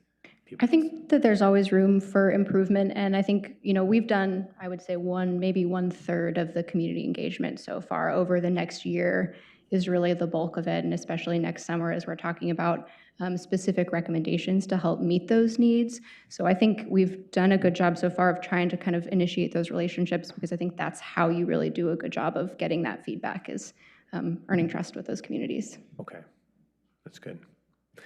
Thank you. Councilor Windland. Can you explain, when I look at your draft goals and objectives, not our report, but the report from the consulting group, what is access to essential services? To me, that's like a consulting term that really doesn't mean anything. Define that. So I think Matt's going to flip back to that slide, but this was something that came out of the Parks Plan 2025, which is the plan that's been guiding the city's parks and recreation since 2012 when it was adopted. And the idea was to see what are the services that people really need close to their homes, because when we're talking about access to essential services, we're talking like within walking distance. So what are those things that are really essential about parks that people want to be close to and have access to, like kind of on a daily basis? And so they determined that those things were places to exercise, like for health, public health, places for children to play. You know, you want to have quick access to take your kid to the playground after school, places to experience nature. I think we've heard in the community survey and also this survey that that's really important to people who live in Lake Oswego. And then we actually added trail connectivity as a new essential service just based on what we've heard in our outreach so far. So it's sort of like, what are the key parts of parks and recreation facilities that people want to be able to access really quickly? Okay. And then I guess part of the disconnection, I think, with our current statistics, which you put in your overall data for Lake Oswego, is that we have, what is it, out of our 7,982 acres of space, we have 0.001 space available. And so I would say that that means that we're not adding any new parks. And so are we trying to map out to be within a 1/4 mile or a 10-minute walk of their homes to see if we have it or not?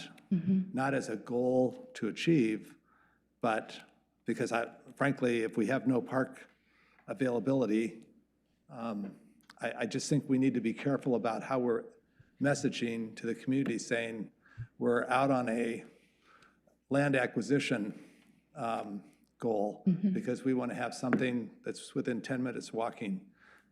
Everybody would love that, no doubt. If we want to go vertical, we might be able to accomplish that. But other than that, I think we need to make sure that we're not going to set ourselves up for over-promising expectations that are not realistic within our framework. That's my only point on that one, because, and when you say essential services, I've been approached by some community members that don't feel Parks and Rec is an essential service of the city, okay? And I totally disagree with that, but I'm just saying there is a mindset out there that says, okay, what are truly essential services? So I think we need to be I think your explanation was perfect, Kara, on saying these are the types of desires of regular community members. We want to be able to exercise. We want to have a place for our kids to play in the park and things like that, to kind of define some of those real examples so that people understand it's real life. And then I guess the other part is that there is I think statistically you had the right people taking the survey, but I would say that in some ways we have to, what's the saying where you have to build the whatever so that they shall come? I think one of the things that we have a lot of non-parents making inputs to things that they want. I've heard over and over in this city that having great playgrounds for kids, and that's one of the things that when people look at our community with kids, they look at our schools, and I will say that they used to come here and say, yeah, great location, crappy schools, I'm going to West Lynn or Sherwood. I mean, those are the decision makers. I think we have a great park system, but we have the opportunity to add more playgrounds for kids. We need to have that sizzle to sell the parents coming here for the younger generation. Again, my same point on the last presentation, we're having maybe it's just people are just staying here. They're not moving, and they're not having kids after 50, so, right. Some might, but I guess my point is that we need to get the kid-friendly families in, and to provide whatever we can to have this be a super high desirable place. Well, I think that was in providing those modern inclusive playgrounds. I saw that in the report. Yeah, that's been something we've heard pretty loudly from especially parents is not just more playgrounds, but also more inclusive and like universal play that are inclusive to children of all abilities and more modern. Right. When we looked at the park classifications, you had the questions like, would you like this or that? It's so hard, these, black and white, right? And you have active parks and nature parks, but so many of our parks I think of as a combination of both. From Waluga Park, which is a wetland and also has active, and even it's a dog park too, right? Iron Mountain is a great example that has the trails. Certainly I would say, well, you can be very active in Iron Mountain Park, but the whole thing is a nature park as well. So do we kind of make that in talking to people that distinction between it's not just. Yeah, absolutely. I mean, the forced choice questions are intended to get at people's priorities, but when we look at the results and it's like 43% want access to nature and 41% want to conserve it, what that tells me is we need to be really thoughtful in how we balance those two things. It's not that we can't do either or, but when we're trying to ask priority questions, that's just the easiest way to do it. Yes, okay. Yeah. Okay, and then when with the categories, I noticed there was many different, and as we categorize our different assets, is there a benefit to having that many different categories? Or? Yes, actually, the benefit is when we go back to benchmarking against other communities. The 2025 classification made it very difficult for us to really benchmark when we were looking externally at other communities, because what is a local hybrid nature park in another system without going in and pulling apart their entire system and reclassifying their system to find that. So these are a little bit more traditional. They're a little simpler. But I think it also goes back to identifying, going back to Councilor Wendland's question about, those essential services and why are we looking at essential services. In the Parks Plan 2025, when we looked at gaps, we were talking about geographical gaps. So it basically said, if you can walk to a park, then you're good. So we had that mapping in 2025, and we're fairly good in Lake Oswego. We have some areas, especially those areas that are not incorporated, that we have some geographical gaps. But what does that really say? Because I can walk to a park, the backside of West Waluga, There's no trail to get into the park. There's no amenity in the park. Does that park really have the benefit that the community is looking for? So by being able to identify the 4, what we call essential things that people go to parks, it helps us identify that maybe we have a gap. Maybe we need a trail in West Oswego Park that connects the neighborhood so that they can take a 5-minute walk and have access to play for children, or have access to a paved path where they can exercise. So I think that, and with the classification and with identifying those essential park services, don't necessarily set us up to not be able to do it, but to be able to critically take a look at more detail than we have in the past of how our parks function specifically to what the desires of our community are. Okay, very well put, yeah, thank you. I like too that some of the community feedback on, natural areas, not, changing some of the wording, because words do matter, from preserve, which to me is don't do anything, to conserve, which is don't do harm, but even maybe saying conserve and enhance, our natural areas, which I know we've been investing in as a community. So yeah, those words have an impact. So, but thank you so much. Does anyone have any additional comments? Plan? It was great. Thank you for the continued work with the community, and we look forward to staying involved in the process. And thank you to the community advisory group and to the Parks Board and to you all for your work. And congratulations on the CAPRA. Yes. Great. Great. Yeah. Good job. Thank you. You should share that. Yeah. It's good news. Share that. We are. Okay. Okay, You want to share it with us right now? We know about the CAPRA. Yeah. Okay. We'll tell everyone. Yeah, we actually have a whole marketing campaign around CAPRA. Good. So you're just seeing the tip Maybe of the you have like a iceberg. CAPRA belt. A big one. Yeah. A big one and a big hat. Foam fingers. We have it all. Got to have a huge buckle. Coming in 2020. Thank you both so much. Thank you. Thank you. Thanks, everyone. Thank you. Thank you.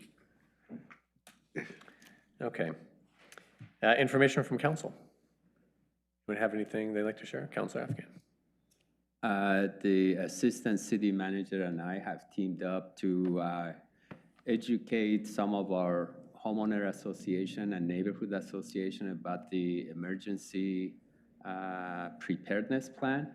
And we're finding some big gaps in different homeowner association and neighborhood association. So tomorrow night, we're meeting with Mountain Park Homeowner Association, which has the largest population. So we're hoping to help them with some low-hanging fruit that they can do to get their residences to the next level.